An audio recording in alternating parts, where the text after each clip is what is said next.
I've had a very personal experience in the last couple of years, and I will tell you that it doesn't even have to be a drug crime, any crime at all. If you want to get into law enforcement, if you want a reputable job and you have a record, it's not going to happen. Society won't let that happen. People will write laws to make sure that that doesn't happen. So how do you care for your family? How do you feed yourself? Where do you live? And if that happens in college, you have a long life ahead of you. So how has prohibition changed drug use in our schools in the United States? Between 1991 and 2002, marijuana use has increased. Believe it or not, for 12th grade, it went up by 30%. For 10th grade, it went up by 65%. 8th graders using drugs, illegal drugs, went up an astonishing 88% during that time period. Children tell us in the annual surveys, you probably remember taking those surveys in school, answering about if drugs were available, could you buy them, and questions like that. Every year, children report it's easier to buy illegal drugs than it is to buy beer or cigarettes. And you begin to realize that illegal drugs are not regulated in any way. Somebody sells them. Who is somebody? Who cares? Some of my friends in law enforcement, especially those in LEAP, let out a very sad chuckle when they see the signs by a high school or a school that says drug-free school zone. They know it's not true, and I see a lot of you smiling in here right now. You know it's not true. There's no school zone that's drug-free. I've been running a jail for 20 years. I've been in the business for 26. People try really hard to get drugs into jail, and they're successful sometimes. We have one of the most secure jails anywhere. I know that because I helped design and build it. It's really tight. People have gotten drugs in there. So I would then submit to you, if you can get drugs into the most secure facility in the United States, how are you going to keep them out of a free society? It's not possible. So how much money are we talking? How much illegal money trades hands? The United Nations estimates, after a lot of research, that this is worth $500 billion a year. $500 billion that is untaxed, that is somewhere, that comes out of our economy. And because it comes out of our economy, we don't know where it is. That impacts inflation. Imagine having a suitcase like this, or a closet like this, or this.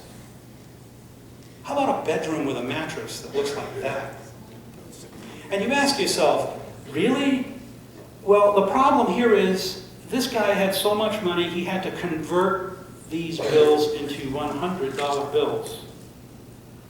In this room is $255 million. This is an actual DEA photo. And as you look at this photograph, that is a DEA seizure, you will see that this is in somebody's bedroom. This is a house. It's not a bank.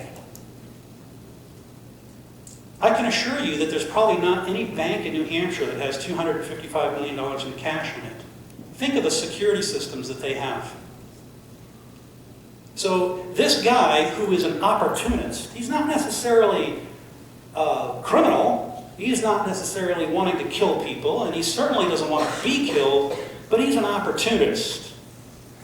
There's an opportunity to make money here, because when we put a rapist in prison, those rapes stop. When we put an armed robber in prison, those armed robberies stop. When you put a drug dealer in prison, you create a job opportunity. Somebody else will step right in and take over on that trade. So this opportunist, who starts out as a peaceful person trying to supply his friends, which grows into an enterprise. He has a family, but he has $255 million in this room. He has no choice but to arm himself and prepare for combat. He can't take this money to the bank. That's not authorized. Too many questions are asked. You got to keep it somewhere. You have to protect it. And if the bad guys know you have it, your life is at risk. Your family's life is at risk. And what we're seeing in South America is that the cartels have more money than the government in South America. They have more assets. Even though we send hundreds of millions of dollars in assets to South America to help them fight the war on drugs, the cartels have better equipment. The cartels not only have wonderful smartphones, but they own the carriers for those smartphones and the towers for those smartphones. It's out of control. They've infiltrated the government, they've infiltrated law enforcement, and anybody that doesn't play their way will be decapitated or hung or cut open or field dressed for everybody else to see. South America has lost almost 70,000 people in the last 5 or 6 years in this war on drugs. 70,000 people. What is the impact of the war on drugs on the environment? Well, you know, we send assets to Colombia. We provide aerial sprays, defoliants, which will destroy the foliant so that we can destroy those plants. And the farmers that grew that 100 acres of substance now moves to another part of the jungle and carve out another huge portion of the rainforest, which our environment so desperately needs. It has an environmental impact as well. So what then is the solution? What then could possibly be the solution? There's only one solution based on all of these expert detectives, law enforcement officials, judges who belong to Law Enforcement Against Prohibition, prosecutors, defense attorneys, pilots for the DEA, United States Marshals, jailers. What do we all say?